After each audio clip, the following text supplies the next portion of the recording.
Good morning dear student. आज का हमारा टॉपिक है bio macromolecules.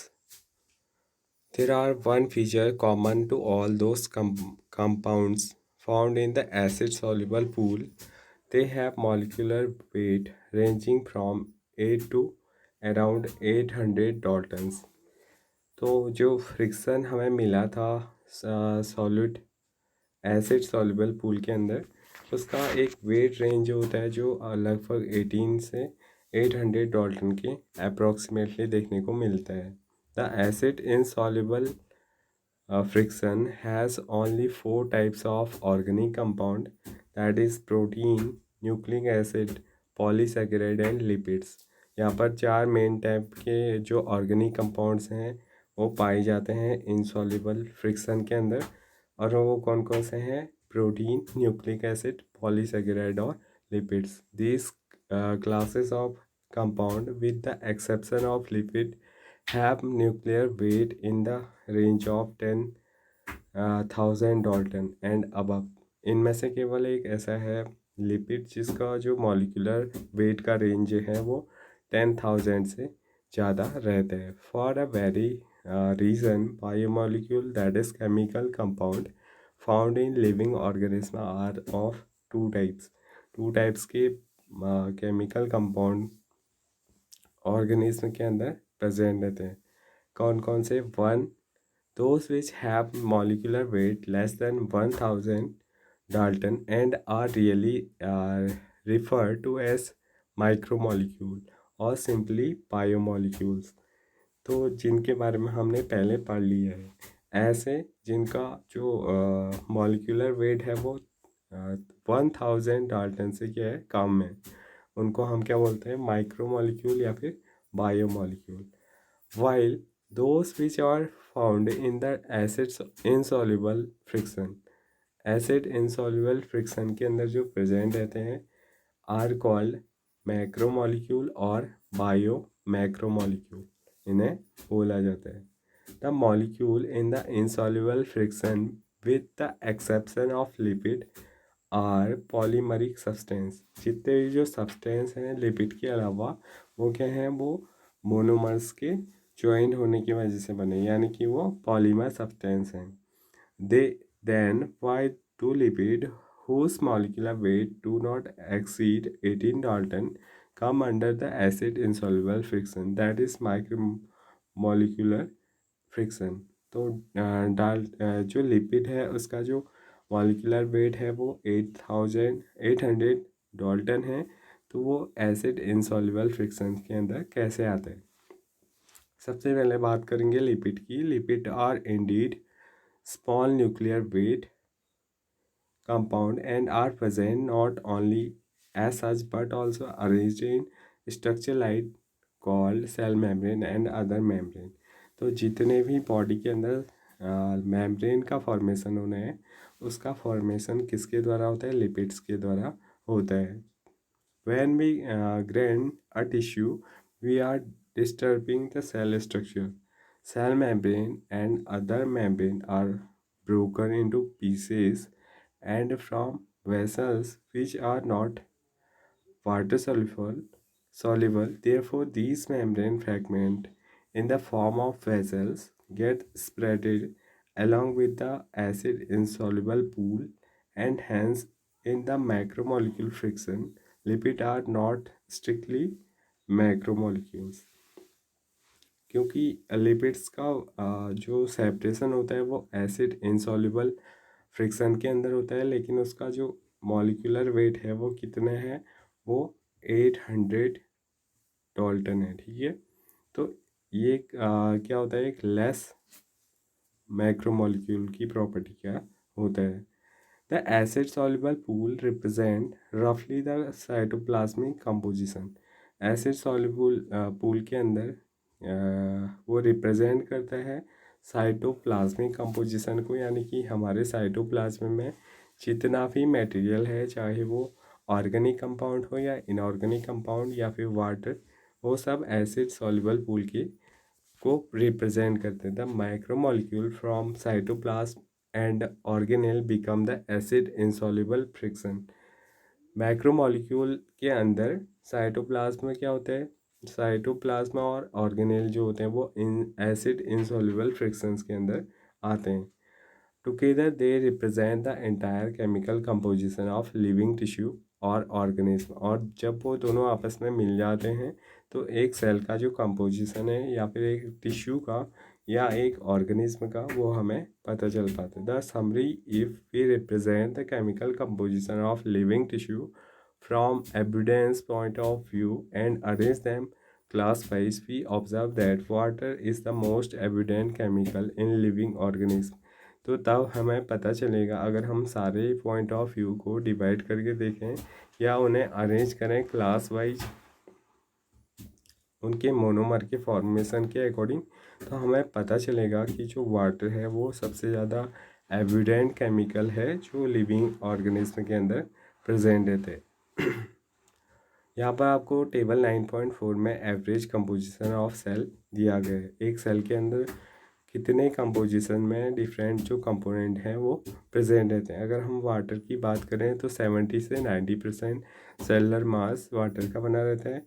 Protein 10 to 15, carbohydrate 3%, lipid 2%, nucleic acid की अगर हम बात करें तो 5 to 7% और आयंस 1% अमाउंट में सेल के अंदर प्रेजेंट रहते हैं।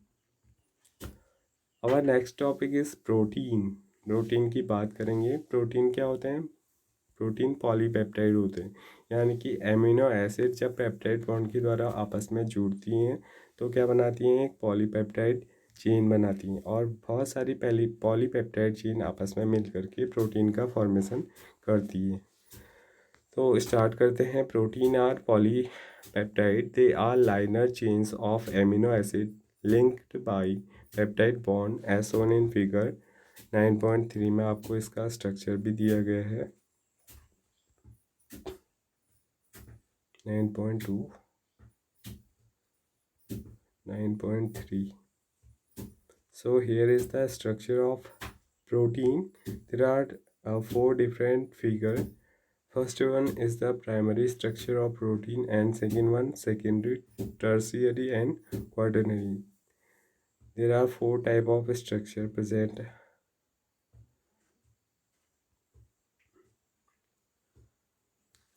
Each protein is a polymer of amino acid. हर एक जो प्रोटीन होता है वो किसका पॉलीमर होता है? एमिनो एसिड्स का। As there are 20 types of amino acid, क्योंकि यहाँ केवल 20 टाइप्स के एमिनो एसिड पाए जाते हैं। जैसे example alanine, cysteine, proline, tryptophan, lysine. A protein is a heteropolymer and not a homopolymer. जो एक प्रोटीन होता है वो हमेशा क्या होता है? एक हेट्रोपॉलीमर होता है, यानी कि उसमें different different type of amino acid की चेन्स प्रेजेंट रहती है। A homopolymer has only one type of monomer repeating n number of times. अगर हम होमोपॉलीमर की बात करें तो उसमें केवल एक टाइप के मोनोमर रिपीट करेंगे एन नंबर ऑफ टाइम्स में। This information about the amino acid content the important as later in your nutrition lesson. अब जब हम इसमें न्यूट्रिशन चैप्टर को लर्न करेंगे या स्टडी करेंगे तब ये इंफॉर्मेशन हमें वहाँ पर हेल्पफुल होगी। You will learn that certain amino acids are essential for our health and they have to be supplied through our diet। हम जानते हैं कि जो एमिनो एसिड हैं वो काफ़ी ज़्यादा क्या हैं? हेल्पफुल हैं हमें हेल्थी और फिट बनाए रखने के लिए, और इनमें से कुछ की ज़रूरत हमें हमारे डाइट से इनकी ज़रूरत हम पूरी हो पाती है। Hence dietary protein are the source of essential amino acid. तो ऐसे प्रोटीन जिनको हम ईट करके लेते हैं उनके द्वारा ऐसे एमिनो एसिड्स की जो नीड है वो फुलफ़िल हो पाती है। Therefore amino acid can be essential और नॉन एसेंशियल। तो इस प्रकार से हम एमिनो एसिड को 2 ग्रुप्स में डिवाइड कर सकते हैं, एसेंशियल और non essential. The latter are those which are our body can make. दूसरे ऐसे टाइप के हैं नॉन एसेंशियल। इसका मतलब ये नहीं है कि हम इन्हें बिल्कुल छोड़ दें, इनका फॉर्मेशन हमारी बॉडी के द्वारा क्या होता है? सेल्फ मेड होते हैं। which while we get essential amino acid through our diet food, इसके बदले अगर हम एसेंशियल की बात करें तो उन्हें हम अपनी डाइट या फूड के द्वारा क्या करते हैं, फुलफिल कर पाते हैं।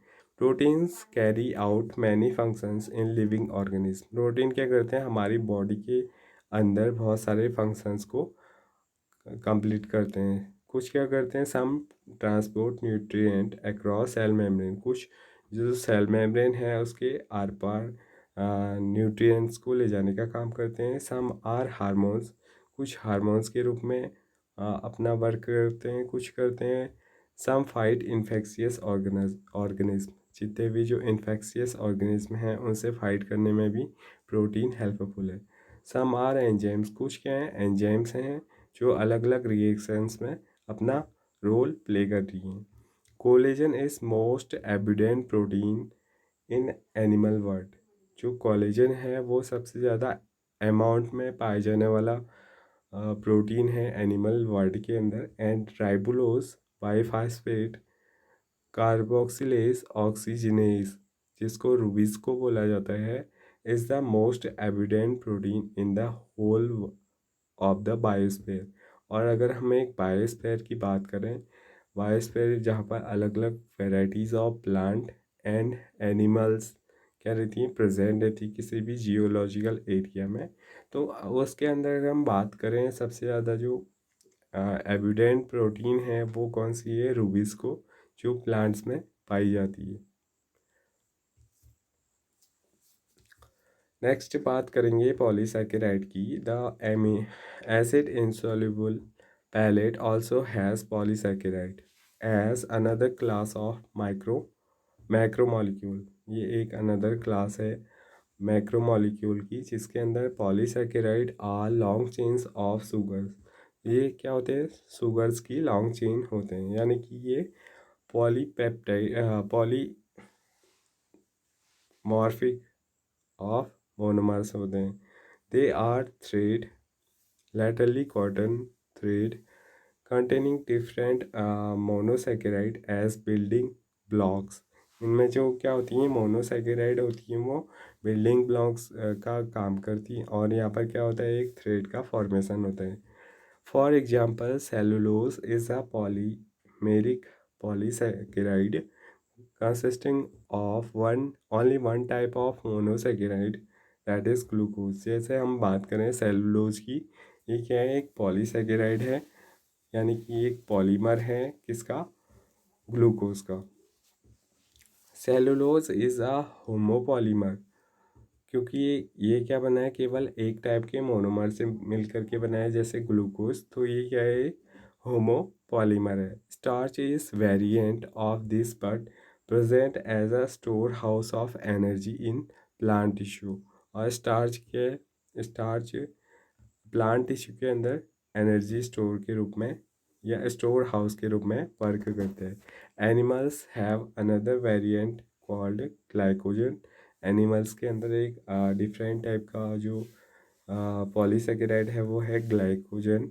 Insulin is polymer of fructose, और ऐसे ही इंसुलिन एनिमल्स के अंदर क्या है, एक पॉलीसेकेराइड है, और एक किसका बना रहता है, फ्रक्टोज का। इन अ पॉलीसेकेराइड चेन से glycogen, the right end of the right end is called the reducing end and the left end is called the non-reducing end.